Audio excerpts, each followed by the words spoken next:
Hello, I'm Richard Gisbert, and you're at The Listening Post. This week, the Wikileaks story. It used to be about journalism and whistleblowing. Now it's all about Julian Assange. Why is that? Yosri Fouda, thanks for joining us here at The Listening Post. We sit down with one of the most influential voices on Egyptian television to talk about journalism there after the revolution. Myanmar says it has abolished censorship. But where's the new media law the government keeps on promising? And let the other games begin. Our web video of the week. 2 years ago, in July of 2010, WikiLeaks released the Afghan war logs, placing the organization and Julian Assange on a course that has landed him in a small embassy in central London. When those war logs came out, WikiLeaks was working alongside major news outlets like the New York Times, The Guardian, and Der Spiegel. Now, those news organizations are back at arm's length, reporting Assange's story to the world. The allegations of sex crimes, the extradition case, and the eventual asylum claim. Over the past 2 years, the WikiLeaks story has somehow become the Assange story. There is much less said about the whistleblowing website's impact on journalism and more discussion about its unconventional co-founder. They say people are judged by the company they keep, and Assange is being criticized for the alliances he has made.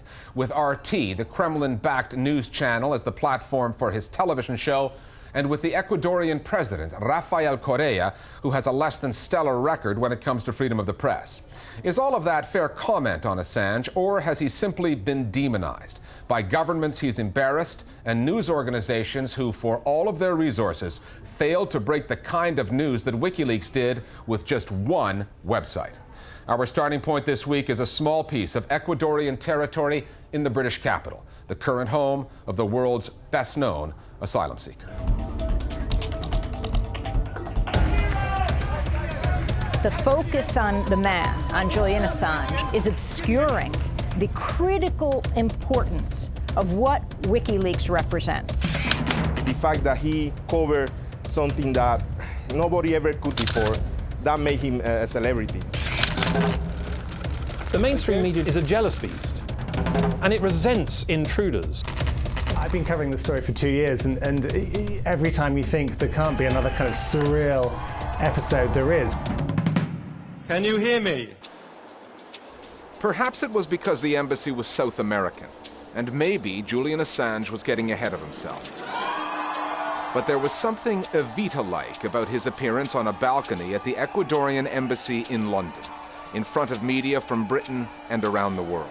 I have to say, it was one of the most riveting things I've seen as a journalist. There was a huge media presence there. There was Julian, who finally appeared, standing literally at 10 feet above the pavement. We've had the High Court, we've had Julian in Wandsworth Jail for about 9 days, we've had a long period of house arrest, and now we have him appearing on the balcony, almost like something out of Monty Python's Life of Brian. But the British press went out there, I think, to ridicule him with a sort of feigned indignance. There were comments, for example, in the liberal media from The Independent that had compared him to somebody from a sitcom. Then you had The Guardian referring to a skit that Monty Python did. The Sun, for example, simply called him odious. So that was quite different in the rest of the media worldwide. It has been a major story in Latin America. Of course, when you see Assange talking about the West and the United States and how they are prosecuting journalists, then you will see some of the media in Latin America basically calling for the United States to go back to their values that actually created the United States, which is actually freedom of the press, support for freedom of expression. Julian Assange is wanted for questioning. I would say there was actually very little coverage of Assange in the United States. It's interesting that Julian Assange said in his speech, whether it's WikiLeaks or the New York Times, they should not be prosecuted. Now, the New York Times has distanced themselves from Julian Assange, but he was saying, you know, there's not so much difference, and we should see ourselves in this together. Julian Assange heads an organization that, although considerably quieter than during its 2010 heyday, rocked governments, particularly the one in Washington. Come on, fire! First, there was the helicopter video from Baghdad, the one the Pentagon said did not exist, showing trigger-happy Americans mowing down Iraqis, including 2 journalists. Then came the war logs, first Afghanistan, then Iraq. Then the diplomatic cables and the calls for Assange's prosecution.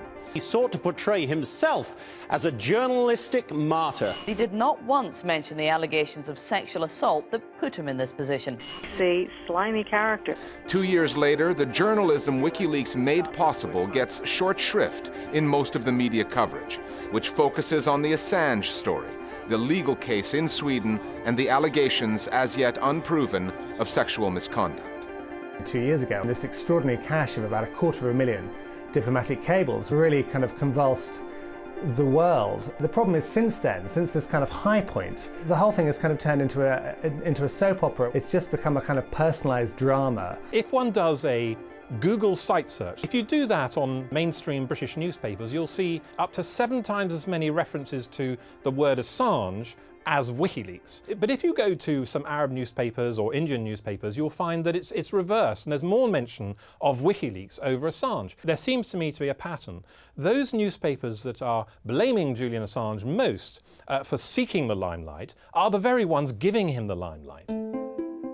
That may be because it is always easier for the media to explain a personal story than to examine the complex issues WikiLeaks has raised, such as transparency in government.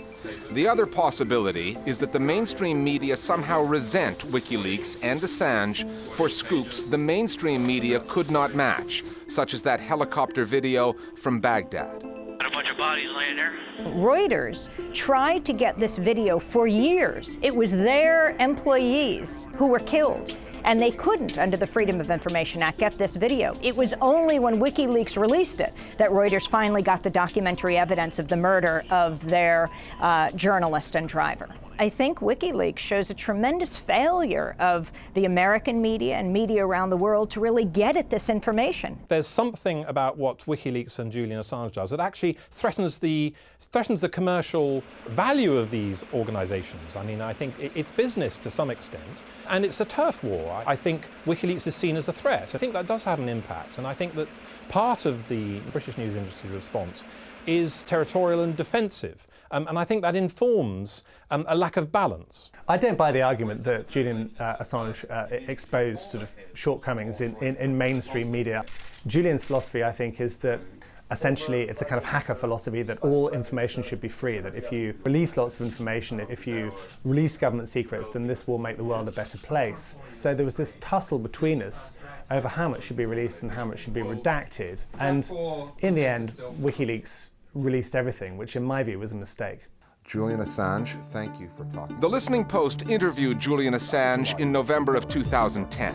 I asked him, with so many people calling for his arrest, where he saw himself living in the future. Looking forward, say to 2015, living in a cave in Afghanistan, Colorado, Iceland, a cave, you know. Well, I joked the other night that the way things are going, what do I do? Apply for refugee status in Cuba? Right neighborhood, wrong country. But Assange's asylum claim has left him open to charges of hypocrisy, since press freedom in Ecuador is suffering under President Correa. On the other hand, the Ecuadorian leader gains politically by granting Assange asylum.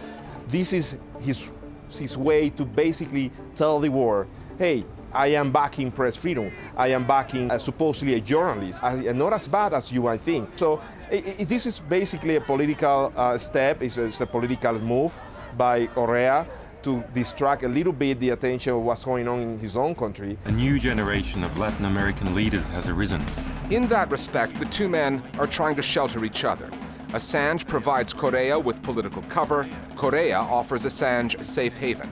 But unless they can find a way to get him off the balcony, past the British authorities, and onto a plane, this will be just another one of those distant, online-only relationships. Where are you, in England? Julian Assange is still a long way from Quito, a city he's never been to, a place he is longing to call home. Our Global Village Voices now on the coverage of the Julian Assange WikiLeaks story. Given the American media's negative view of Mr. Assange, maybe it's ironic that the same media has relied on leaked documents from WikiLeaks for many news stories about the U.S. government and its role in the world.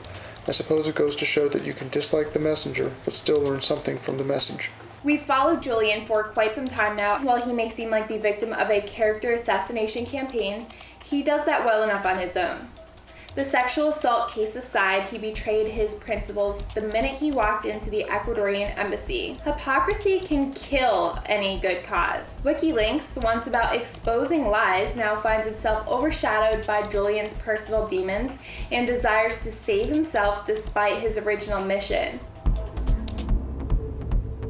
Time now for Listening Post News Bites. The media in Myanmar, the country formerly known as Burma, have a positive development to report about their relationship with the government there. On August 20th, the country's information ministry announced it has abolished the 48-year-old practice that required publishers to submit stories to the government's Board of Censors before publication. Skeptics are calling this a step in the right direction, but they remain dubious because many restrictive laws remain on the books, and the government's promised new media law has yet to materialize. The Board of Censors, which was marked for closure, does not appear to be going anywhere, and it will retain its powers, including suspending publications and revoking licenses if publishers go too far. Sean Crispin, the Committee to Protect Journalists Southeast Asia representative, said, as long as laws that stifle press freedom remain on the books, the vow to stop pre-censoring the media is a half measure at best. Until the Burmese government undertakes thorough reform, journalists are still at risk of censure, and the free flow of information cannot be guaranteed. The Syria story continues to claim casualties among the journalists trying to report on it. Mika Yamamoto, an award-winning reporter for the Tokyo-based news agency Japan Press, was killed while covering fighting between government and opposition forces in the northern city of Aleppo. According to the London-based Syrian Observatory for Human Rights, Yamamoto was traveling with the Free Syrian Army at the time. Shortly after her death was reported, this video was posted on YouTube, appearing to show her body, along with the rebel fighters saying that Yamamoto was killed by government shells. At least 16 journalists, local and international, have been killed in Syria since the uprising began, including 3 in the past month alone. The Indian government has been putting up barriers to certain social media sites after a misinformation campaign there had migrants fleeing cities like Mumbai and Bangalore in their thousands. The migrants come from Assam in the northeastern part of the country, and their mini exodus was triggered by rumors of sectarian violence that spread online and through text messaging.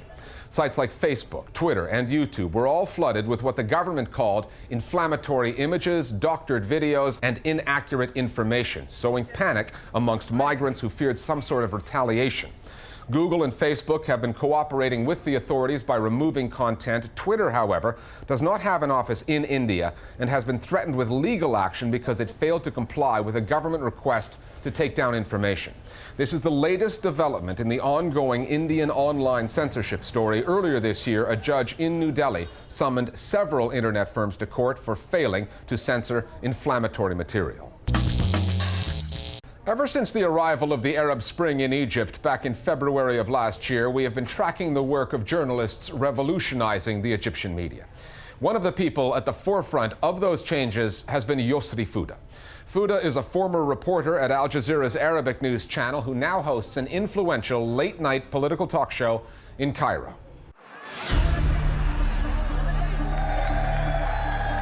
A little more than a month into the revolution that started in Tahrir Square, Yosri Fouda's show made television history in Egypt, when Hosni Mubarak's recently appointed prime minister appeared on the program and was challenged by another guest in a way seldom seen on the country's airwaves. A few hours later, the prime minister resigned. The politician's name was Ahmed Shafiq. He subsequently ran in this year's presidential election, losing a close race to the eventual winner, Mohamed Morsi. Yosri Fouda is part of a new wave of talk show hosts working on Egypt's private TV stations. His program, called The Last Word, and others like it, have quickly become agenda-setting institutions, must-watch television for the country's growing political class. This year, Fouda co-hosted the country's first ever presidential debate.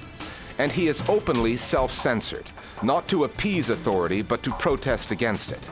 First, in October of last year, he suspended his show because he said Egypt's Transitional Military Council was trying to stifle media freedom. More recently, during the second round of voting in the presidential elections, he temporarily took his show off the air to protest against what he perceived was an anti-Morsi, anti-Muslim Brotherhood bias on his own channel, on TV. I spoke to Yosri Fouda on a recent trip he made to London. Yosri Fouda, thanks for joining us here at the Listening Post. Pleasure. I want to start with this stencil, this image that we've seen on the walls of Cairo. There's this stencil of your face, and the word says asli, real? Original. Original. Yeah. What was it like to see that? I thought that it gave me much more than I deserved, because there have been many figures in the Egyptian revolution who deserved this far more than I did. After all, I did a job that I was paid for. But there were a lot of people who were an integral part of the revolution, and they were not paid.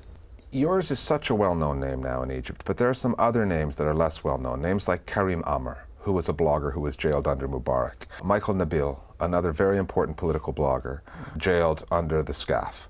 We've interviewed Wael Abbas on this program.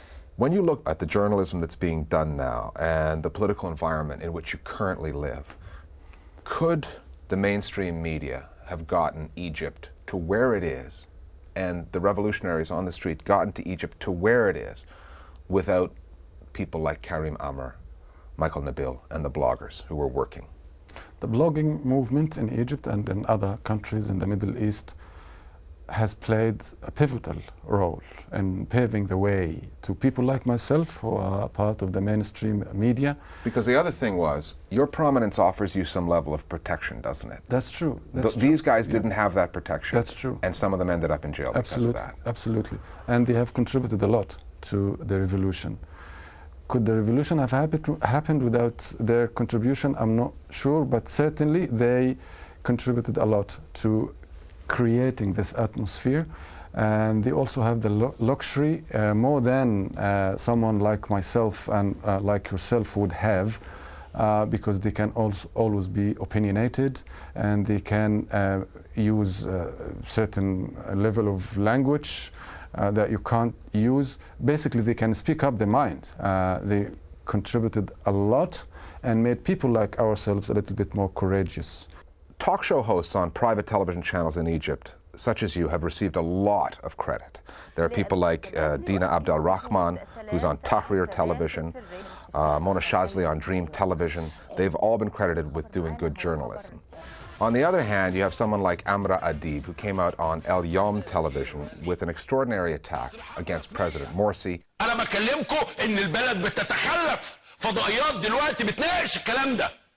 He said that the Brotherhood was backward, that the people who supported them were retarded, and it was really a diatribe. I'm wondering, is there anything that can be done to temper voices like that, or do you think that that kind of excessive commentary is simply one of the prices that Egyptians have to pay to enjoy the freedom of expression that benefits them in other ways? I think in a case like this, we really need to go to the basics and start with defining the difference between what's news and what's an opinion. And I see whether in the example that you've just mentioned, to me it's just like a monologue. You know, when it comes to fundamentals of journalism, I always try and differentiate between what's news and what's an opinion. Of course, you can't be absolutely objective, and it shows in the kind of issues that you highlight. But I do my best to refrain from having this kind of monologue. And you know, if I was, well, President Morsi or any party for this matter, and I hear one of those monologues, and some of it actually can end up easily in a court of law. I'm hoping that in the end, it's down to the viewer to really think and decide for themselves. A lot of people talk about the deep state in Egypt and how the deep state would try to thwart the revolution. Are the media in Egypt part of that deep state? Yes, I believe so. If you look at the amount of money that's been put into new TV stations and media outlets, news sites on the web, horrendous amounts of money. And it doesn't make any commercial sense. It just doesn't make any sense. But it makes sense if you're looking for influence. It does make sense politically. You've also had a struggle within your own organization. Well, the owner of your channel is Naguib Suarez, who's one of Egypt's richest men. He's a Coptic Christian. And you said that for years, he never interfered. And you were perfectly fine with the editorial line that the channel took. But you had trouble with the way they covered President Morsi. I think you've said that they panicked. Are you going to be okay continuing to work with On TV, or are you worried that your own outlet will go down that factional road to the extent that you'll no longer be able to work there? I have no problem with making mistakes. My problem would be with not admitting that you've made a mistake and not trying to put it right. And I think On TV, having acquired the trust of so many people in Egypt and in the region, that it also owed it to its viewers who gave it the trust and the confidence to say, yes, we made a mistake and we will put it right. That was a very testing time. Yeah. And I had a few meetings with the management, and we reached an agreement. Does this guarantee that it's not going to happen again? I hope it doesn't. But the whole situation in Egypt is very shaky and very polarized, and it's always good to keep your eye on the ball, contain your emotions a little bit, and help people, because you're supposed to be helping people steady their emotions when it really matters. And that was a moment that I thought that we could contribute to that. You said at one stage of the game that you were going to stop doing your show once Egypt got a democratically elected president. Yeah. Now you have a democratically elected president and you're still hanging around. Yes. And that reminds me of those politicians who say, well, I'm only going to serve 2 terms. Well, wallahi. What happened to your self-imposed term limit? I really wanted to take some time off because I'm not exactly a studio man. I'm more of a field journalast. And I reminded people 6 weeks before the deadline that I had already gone on the record saying that, you know, I'm going to give myself a break after we elect our first president after the revolution. I was really overwhelmed by the feedback, but what really did it for me was when I heard the results of the first round of the presidential elections. Then I asked myself that question: if I disappeared now from this show at such a crucial... when the country's so evenly... Yeah. split politically? I found myself in the right place at the right time in my own country. So to disappear at that moment, when the answer to me was no, I wasn't sure whether or not I will really feel guilty about it in any sense. Then I took the decision to stay on at least 1 more year. Like a lot of journalists, you're an accidental journalist. You were an academic. And I know you studied mass communications, you did some documentary stuff, but you kind of fell into it. Yes. Could you become an accidental politician? I mean, you've already got the stencils up around Cairo, which is very political. Come on. Completely out of question. I can't even be a manager. I don't like management, let alone politics, and to be part of that. No, I enjoy journalism. I enjoy journalism. And that's what I would like to do for the rest of my life. Yosri Fouda, thank you very much for coming and speaking to us at the Listening Post today. Thank you so much, Richard. And we wish you all the best in your future work. Thank you so much. Finally, the Olympic rings have come down in London, but as the 2012 Games finish, a second set of games begins, the Paralympics. Another multi-sport event hosted in London, only these athletes have physical disabilities. The UK's official broadcaster of the Paralympics, Channel 4, recently produced an advert featuring members of the British team. The channel says it wants to change the public's view of the Paralympics as not just an afterthought to the Olympics, but as an event in its own right. Judging by the reaction that this ad has generated online, it does just that. Our web video of the week is called Meet the Superhumans. We'll see you next time at the Listening Post.